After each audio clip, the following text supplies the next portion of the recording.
عز السلام تقبلوا فنونا بمكتات ركوب زلهم خبركم تعزتنا كم يتعلو فرق معلتن فرقنا خيلون لومي شدشنا حساس تدالو هاجراون زيناتات حيزلكم قريبا لهم نمكتالكم بغبز عدم صادكم تصنح ميكايل حرقو فلماكم بكنتو تاتو افلم اب زوبا دوبا بموقاد غراتي لمدتاتن مرقات مسلات قلعون زتسلاسل نطفتات تجمجمو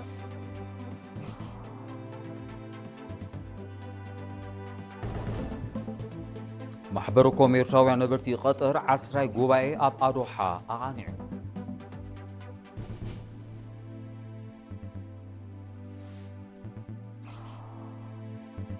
اب زوبا دوبا وكيح بحريا بمسفح قلقلوت كلمة تمرتي زتوكور عودو زيت تخايدو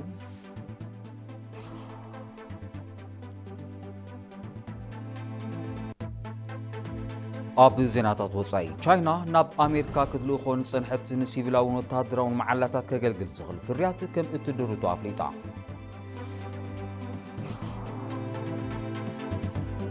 بريطانيا يوكرين تغبرو وتادراو دغف بزل عالم الكعو كم تقصلو غليصا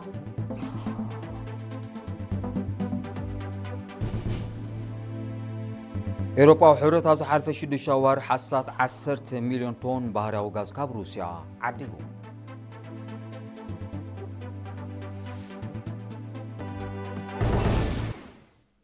زرزرزينا اب زوبا دوبا بموقات غداتي لمدتاتن مرغاص مسلات قلعون زتسلاسل نطفتات زغمغم اخيبا بحمشن حسه اب مندفرات خايدو ابتي كبعصوتو كلتنو زوباتا زتوكلو ابالات كوميته موقات غداتي لمدتاتن وكلتي چنافر منسترتاتن زترخبلو منفقاوي غمغام ببنو زوبو زتسلاسل عماماتن زنبر بدوهتاتن قريبون تزتيلون وانا دايركتور كفلي محبراوي اغلغلوت ممر قالاب تسفا سلاسه بزقربو صبصاب علامه كوميته موغاد غداتي لندتات افلطون نقحتن زيغاتات بمعباي ابلعل دقانشون حصاناتن زفصوم غداتي لندتات بحفشا كشبو دقانشون مرعت تحت عدمن دما بفلاي موغاد كم زغونه بمتقاس ابز حرف شد شوار حسات 148 شح زيغاتات زتساتوفو غوسغواسات كم تخايد افلطوم اتي غوسغواسات صعبينات غداتي لندتات بمنصر አካላውን አእምራውን ጥዕናን ሕግን ዘጠቃለለ ከም ዝነበረ በምጥቃስ ሕብረተሰብ ጥዑያትን አፍሬትን ዜጋታት ንኽህልዎ ጎዳእቲ ልምድታት ኣብ ምውጋድ ተርኡ ክዕዝዛ ዘኻኺሩ ተሳተፍቲ ቦጎኖም እቲ ኣኼባ ሓድሕዳዊ ተመክሮ ክለዋወጡ ከምኡውን ጽልዋ ዝፈጥሩ ኣካላት ሕብረተሰብ ብምልላይ ጎስጓሳቶም ክሕይሉ ከም ዝሕግዞም ብምሕባር ጎዳእቲ ልምድታት ዝፍጽሙ ወገናት ኣራሚ ስጉምቲ ክውሰደሎም ተማሕጺኖም أما زوبا دوبو باتو هابتاب تسفاتين أبزهابو مزازم قال لمدتات أب حصير غيزي كغيرو تثبيت كمزي جبر بمزخار كاب زوبا كساب عدي تزرغيهم زركبو أبلات كوميته موغاد غداتي لمدتات ناي بحري لوط إن ممصان نمسراصن كي تحللو كسرحو تلابيو ناب كالزينا بسنسغرم محبر كوميرتاوان نبرتي قطر بحبار ناب بروح صباح بزبل تيما ب31 حمله أبادوحا 10 غوباي أقانيعم ابتي بركت زبلو ابالات محبركم زترخبلو غوباي امباسادور ايرترا اب هاجر قطراتو علي ابراهيم ابزو سمعو قال نترانا بركتون محبركم اب هاجراوي مربات بمغواس امونغو ابالات زرئ ناي متحجاز سنيتن منفس نحدنتهم بزبلص زدللن ربحاتاتهم زغلغلن سلازخونه بزحايله كوخسكوس ازخاخيرو تساتفتي اب سراح زصنحتا كايديت اكال محبركم اب زقربتو صبصاب سراح دحر زكايرو زتن كتعن ترانا بركتون محبركم نمعزاز اب زعلمه ناي مصاي مربات ترداديو اموداتا غوباينياتات حداس اكايديتا اكال مريصوم امباسادور علي ابراهيم اب زمحلالفو مزاز ملختي غوباينياتات نزرايو نطوف تساتفو دحر مسغان حداس زتمرصتا اكايديتا اكال حدنتن متحغازن ابالات محبركم نمدنفع كمون اجاموم اب هاجراوي مربات نمبرخ ابرتيعا كسرح تلابيو شنفر تمرتي زوبا دوا وكيح بحرية بقداسنة مصفاح قلقلوت كرمة تمرتي زاتو كور عودو زاتو بربعة حاسة أبكت مع سبا كايدو أبتي أم حدرتينو زوباتات مشارختي أكالات زتساتفو عودو زاتو حالافيتي شنفر ممهر في ساي كيدانا بزهابو مجلسي مصفاح قلقلوت كرمة تمرتي بقعة تمرتي بمرقات أو هقراو مرمراتا زرز نبر الدخامات نمفواس عبي قدا كمزلوو بمتقاس تراكم كعزز ولد دما كاب كلي 4 كساب 5 عامت نزركو دقوم ناب تمرتي كل اخو تلابيو ሓላፊ ኣሃዱ ቅድመ ትምህርቲ መምህር ሃይለ ማቴዎስ ብጊድዩ ኣብ ርሑቕ ከባቢታት ናይቲ ዞባ ዝርከቡ ህፃናት ዕድል ትምህርቲ ንክረኽቡ ኣብ ዓመተ ትምህርቲ 2026-2027 9 ማእከላት ብምኽፋት 45 ሓደስቲ ትካላት ቅድመ ትምህርቲ ንምስራሕ መደብ ከም ዘሎ ኣረዲዩ ተሳተፍቲ ብጊድዮም ኣብ ምጅማር ትምህርቲ ዝረአ ምድንጓይ መምህራን መፍትሒ ክናድየሉ ኣብ ዝሓለፈ ዓመት ዝተረኣየ ውሁድ ፃዓርታት ብዝሓይለ ክቕፅል ንጥፈታት ምቁፃርን ምክታልን ብስሩዕ ንምክያድ ኣገልግሎት መጓዓዝያ ክፍታሕ ከምኡውን ሕፅረት መምህራን ንምፍዋስ ብኣጋ ክሕሰበሉ ተላብዮም ኣመሓዳር ዞባ ደቡባዊ ቀይሕ ባሕሪ ኣምባሳደር መሐመድ ስዒድ ማንታይ ኣብ ዝሃቦ መዛዝም ቃል ትምህርቲ መሰረት ምዕባለ ስለ ዝኾነ ህፃናት ኣብ ግቡእ ዕድሜኦም ዕድል ንክረኽቡ መንግስቲ ንርሑቕ ገጠራት ጠመተ ብምግባር ትካላት ቅድመ ትምህርቲ ንምስፋሕ ዝገብሮ ዘሎ ወፍሪ ንኽሰምር ንቑሕ ተራ ሕብረተሰብ ወሳኒ ከም ዝኾነ ብምሕባር ኣመሓደርቲ ንኡ ዞባታት ዓብዪ ቆላሕታ ክህቦ ተማሕፂኖም ኣብ ዞባ ማእከል ተፃዋርነት ዘጥሪ ሕማም ቲቢ ንምልላይ ንምቁፃርን ዝተጀመረ ስራሕ ኣተባባዕ ውፅኢት ርከቦ ከም ዘሎ ኣብ ጨንፈር ሚኒስትሪ ጥዕና ዞባ ማእከል ክኢላ ህዝባዊ ጥዕና ወይዘሮ ሰምሃር ጎይቶም ሓቢራ ብደረጃ ዞባ ካብ ዘለዋ 36 ትካላት ጥዕና እተን 14 ምርመራ ሕማም ቲቢ ከም ዘካይዳ ሆስፒታላት ሓዝሓዝ ጎዳይፍን ቤት ማኸን ድማ ብጂን ኤክስፐርት ዝፍለጥ ዘመናዊ መመርመሪ ከም ዝዓጠቓ ብምጥቃስ ከም ኣሳለጥቲ ሕማም ቲቢ ዝነጥፋ ልዕሊ 70 ኣዴታት ድማ ዓብዪ ኣበርክቶ ይገብራ ከም ዘለዋ ኣብሪሃ ንጠንቅን ባህርያትን ናይቲ ሕማም ከምኡውን ኣገባባት ምትሕላፉ ዝገለጸት ወይዘሮ ሰምሃር ቀንዲ ምልክታቱ ልዕሊ 2 ሰሙን ምስዓል ረሃፅ ኣብ ግዜ ለይትን ረስኒ ኣብ ግዜ ቀትርን ቃንዛ ኣፍ ልቢ ሕብሪ ዓቕታ ከምኡውን ሙግዳል ሚዛን ሰብነትን ምዕፃው ሸውሃትን ከም ዘጠቓልል ገሊፃ ሕማም ቲቢ 80 ሚእታዊት ንሳምቦ 20 ሚእታዊት ድማ ካብ ሳምቦ ወፃኢ ከም ዘጥቅዕ ብምሕባር ድማ ኣብ ዞባ ማእከል ብዝካየድ ቀጻሊ ፃዕሪ ሓድሽ መልከፍቲ እናነከየ ከም ዝመፀ ብኣሃዛት ኣሰንያ ኣረዲኣ ንሕማም ቲቢ ቁልዓት ዝኾኑ ምስ ኤችኣይቪን ሽኮርን ዝነብሩ ከምኡውን ነፍሰ ጡራት ምዃኖም ዘዘኻኸረት ወይዘሮ ሰምሃር ኣብዚ ዓመት እዚ ብዝተገብረ ምርመራታት ውሁድ መልከፍቲ ቲቪን ኤችኣይቪን 7.3 ሚእታዊት ከም ዝነበረ ኣረጋጊፃ ኣብ መደምደምታ ወይዘሮ ሰምሃር ሕማም ቲቢ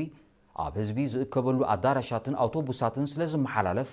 ኣብ እዋን ምህንጣስ ኣፍ ምኽዳን ማስክ ምግባርን ክዝውተር ኣዘኻኺራ ንወርሕን 2 ሰሙንን ዝቕፅል ውሽጣዊ ስፖርታዊ ውድድራት ሓይሊ ኣየር ኤርትራ ትማል 5 ነሓሰ ብውግዒ ፈሊሙ ኣብቲ መኽፈቲ ስነ ስርዓት ኣዛዚ ሓይሊ ኣየር ኤርትራ ሜጀር ጀነራል ተኽላይ ሃብተ ስላሴ ኣብ ዘስምዖ ቃል ውሽጣዊ ስፖርታዊ ውድድራት ሓይሊ ኣየር ኤርትራ ካብ ግዜ ናብ ግዜ ምዕባለ የርኢ ከም ዘሎ እዚ ድማ መርያ ናይቲ ደረጃ ሃገር ኣብ ዓውደ ስፖርት ዝግበር ዘሎ ገዚፍ ወፍሪ ምዃኑ ብምጥቃስ እቲ ውድድራት ብፅፈት ክካየድ ንዝወደቡ ኣካላት ብምምስጋን ንተወዳደርቲ ሰናይ ምንየቱ ገሊፆም ስታፍ ጎስጓስን ሓበሬታን ሓይሊ ኣየር ኤርትራ ሜጀር ኣማኑኤል ተስፋ ገርግስ ብጊድዩ እዚ ኣብ ከክልተ ዓመት ዝውደብ ውሽጣዊ ስፖርታዊ ውድድራት ብተሳትፎ 8 ጋንታታት ደቂ ተባዕትዮን ደቂ ኣንስትዮን ከም ዝካየድ ብምሕባር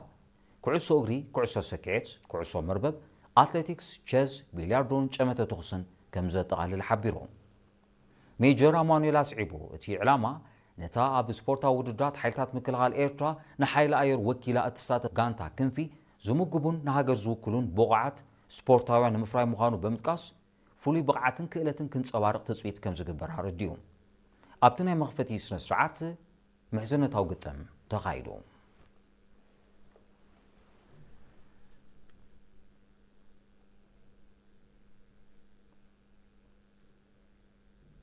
ዝኸበርኩም ተዓዘብቲ ስዒቡ ዝቐርብ ዜናታት ሃገራት ወፃኢ ክኸውን ንምክትታልኩም ክትቀፅሉ ደጊመ ብቕብሪ ዕድም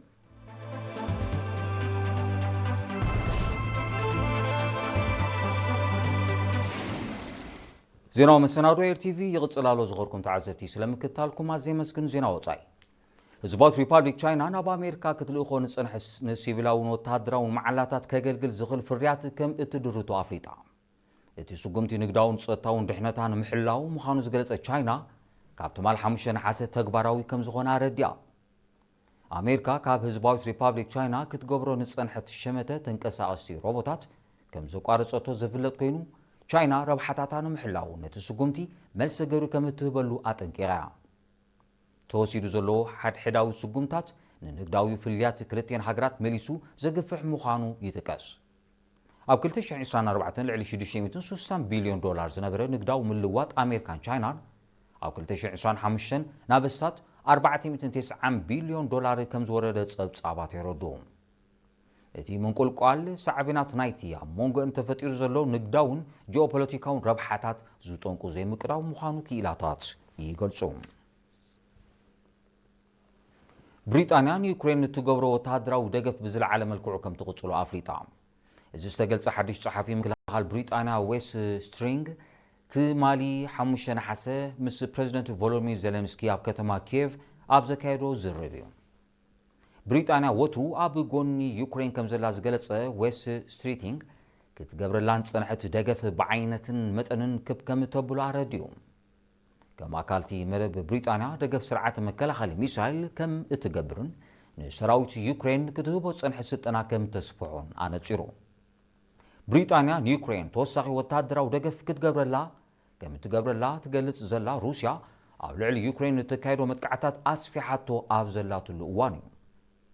ብሪጣንያ ካብ 2022 ድሓር ጥራይ ንዩክሬን ልዕሊ 25 ቢልዮን ዶላር ዝግመት ወተሃደራዊ ደገፍ ከም ዝለኣኸትላ ጸብጻባት የረድኡ። ኤውሮጳ ሕብረት ኣብ ዝሓለፈ 6 ዋርሕ ጥራይ ኣሳት 10 ሚልዮን ቶን ብመልክዕ ፈሳሲ ዝዳለዎ ባህርያዊ ጋዝ ካብ ሩስያ ከም ዝዓደገ ጸብጻባት ሓቢሮም። እቲ ኣሃዝ ምስ ናይ ቅድሚው ዓመት ተመሳሳሊ ዋርሕ ክነጻጸር እንከሎ ብ18 ሚእታዊት ከም ዝወስኸ እቶም ጸብጻባት ብተወሳኺ ኣረዲኦም። ዝበዝሐ ካብቲ ዝተላእከ ጋዝ ፈረንሳ፣ ቤልጅየምን ስጳኛን ከም ዝዓደግኦ ክግለጽ እንከሎ ሩስያ ካብቲ መሸጣ ኣሳት 7 ቢልዮን ዶላራታዊ ከም ዝረኸበ ተፈሊጡ ኣሎ። ኤውሮጳ ሕብረት ካብ ሩስያ ክሽምቶ ንጸንሐ ባህርያዊ ጋዝ ካብ ፈለማ 2027 ጠቕሊሉ ከቃርጾ ከም ዝኾነ እኳ ይገልጽ እንተሎ ክትግበር ዘሎ ተኽእሎ ጸቢብ ምዃኑ ይእመት። ቅድሚ ምውላዕ ኩናት ዩክሬን ኣሳት 45 ሚእታዊት ናይ ጋዝ ጠለባቱ ካብ ሩስያ ዝነበረ ኤውሮጳ ሕብረት ኣብዚ እዋን እዚ ናብ እስታት 14 ሚእታዊት ወሪዱ ከም ዘሎ ጸብጻባት ይገልጹ። ጃፓን ንዞባ ኤስያ ብሓደጋ ዘእቱ ወተሃደራዊ ንጥፈታት ካብ ምክያድ ክትሕየብ ሰሜን ኮርያ ጠንቂቓ። ሰሜን ኮርያ ነዚ መጠንቀቕታ ዝሃበት ጃፓን ስራሓት ኣሜሪካ ዝኾነ ቶም ሃውክ ዝተባሃለ ክሩዝ ሚሳይል ከም ዝፈተነት ብምጥቃስ እያ። መንግስቲ ሰሜን ኮርያ ነቲ ምዕባለታት ይከታተሎ ከም ዘሎ ብምጥቃስ ሃገሩ ተመሳሳሊ ስጉምቲ ክትወስድ ከም እትኽእል ኣሚቱሎ። እዚ ከምዚ ኢሉ እንከሎ ኣሜሪካ ምስ ጃፓን ደቡብ ኮርያን ፊሊፒንስን ትገብሮ ዘላ ሓባራዊ ወተሃደራዊ ንጥፈታት ከተቋርጾ ሰሜን ኮርያ ደጊማ ተማሕፂና። እቲ ሓባራዊ ንጥፈታት ንጸጥታ ዞባ ኤስያ ኣብ ሓደጋ የእትዎ ከም ዘሎ ዝገለጸት ሰሜን ኮርያ ሃገራት ዞባ ግዳማዊ ምትእትታው ክቃወማ ጸዊዓ። ኣሜሪካ ቀንዲ ጠንቂ ቅልውላው ሓውሲ ደሴት ኮርያ ምዃና ሰሜን ኮርያ ብተደጋጋሚ ክትወቅስ ጸኒሓ። ኣብ ጃፓንን ደቡብ ኮርያን ብጠቕላላ 80,000 ወተሃደራት ኣዋፊራ ዘላ ኣሜሪካ ኣብተን ሃገራት ዝተራቐቐ ስርዓት መከላኸሊ ሚሳይል ዝርከቦ ኣጽዋር ከተዋድድ ጸኒሓላ።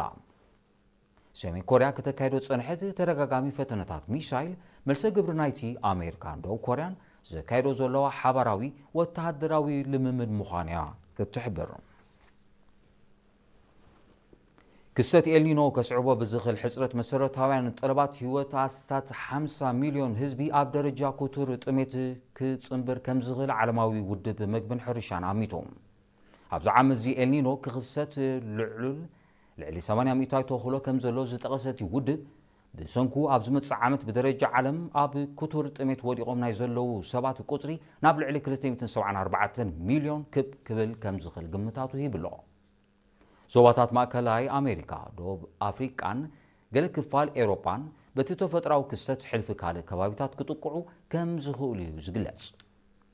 ሰፊሕ ክፋል ኤውሮጳ ተኸሲቱ ዘሎ ኩቱር ዋዒ ዘስዓቡ ሓደጋታት ባርዕ ሞሮር ምልክታት ክስተት ኤልኒኖ ክኸውን ከም ዝኽእል ክኢላታት ይጠቕሱ።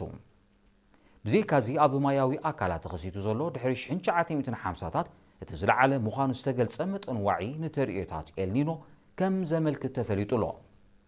ውድብ ሕብራት ሃገራት ኣብ መፋረቕ 2026 ተርእዮታት ኤልኒኖ ክኽሰት ከም ዝኽእል ምጥንቃቑ ዝዝከር እዩ። እቲ ብገምጋም ኣብ ነፍሲ ወከፍ 2 ወይ እውን 7 ዓመታት ዘጋጥም ክስተት ንመጠን ዓለማዊ ዋዒ ብልዕሊ 1.5 ዲግሪ ሴንቲግሬድ ከብሎ ከም ዝኽእል እዮም ክኢላታት ግምታቶም ዝህቡ ዘለዉ። ኤልኒኖ ኣብ 2023 ከምኡ ድማ 2024 ኣብ ሰፊሕ ክፋል ዓለምና ኣጋጢሙ ምንባሩ ፀብጻባት ሜትሮሎጂ የረድኡም ደሴት ታይዋን 10 መዓልታት ከም ዝቕፅል ዝገልጸቶ በቐጥታዊ ተኽሲ ዝተሰነየ ወተሃደራዊ ልምምድ ትማል 5 ነሓሰ ኣበጊሳ ዕላማ ናይዚ ክሳብ 14 ነሓሰ ዝቕፅል ልምምድ ናይ ምውጋእ ዓቕምን ውህደት ሰራዊት ክብኒ ምባል ምዃኑ እታ ደሴት ገሊጻ ኣላ እዚ ከምዚ ኢሉ እንከሎ እቲ ልምምድ ንህዝባዊ ሪፓብሊክ ቻይና መልእኽቲ ዘመሓላልፍ ክኸውን ስለ ዝኽእል መልሰ ግብሪ ክትህበሉ ተኽእሎ ከም ዘሎ ይእመት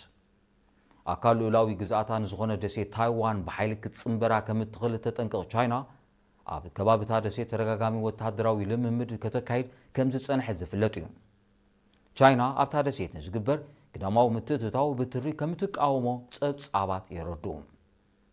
ኣሜሪካ ምስ ደሴት ታይዋን ወተሃደራውን ቁጠባውን ዝምድናኣ ንምምዕባል እተካይዶ ንጥፈታት ምስ ቻይና ከተፋንና ጸኒሕሎ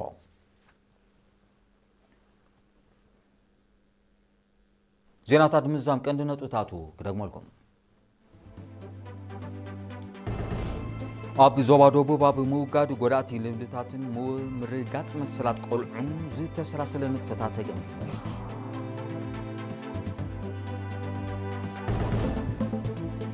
ማሕበረ ኮሜርታውያን ነበርቲ ቀጠር 10 ጉባኤ ኣብ ኣዶሓ ኣቃኒዑ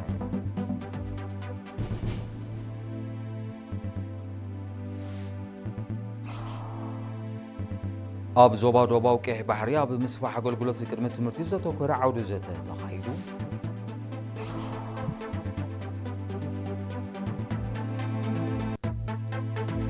ኣብ ዜናታት ወጻኢ ቻይና ናብ ኣሜሪካ ክትልእኾ ንፅንሐት ንሲቪላውን ወተሃደራውን መዓላታት ከገልግል ዝኽእል ፍርያት ከም እትድርቶ ኣፍሪቃ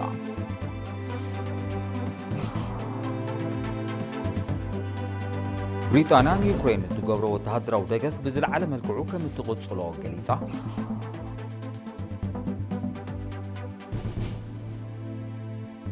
ኤውሮጳዊ ሕብረት ኣብ ዝሓለፈ 6 ኣዋርሕ ኣሳት 10 ሚልዮን ቶን ባህራዊ ጋዝ ካብ ሩስያ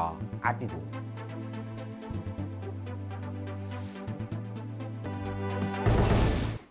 ዝኸበርኩም ተዓዘብቲ ነዚ ቀትሪ ዝተዳለወ ዜናዊ መሰናዶ ኣብዚ ይፍጸም ስለምክትታልኩም ኣዝየ መስግን መሳርሕተይ ሙሴ ገብረ እግዚኣብሔር ንዕለታዊ ዜና ስፖርት ሒዙ ክመፀኩም ብወገነይ ግን ሰላም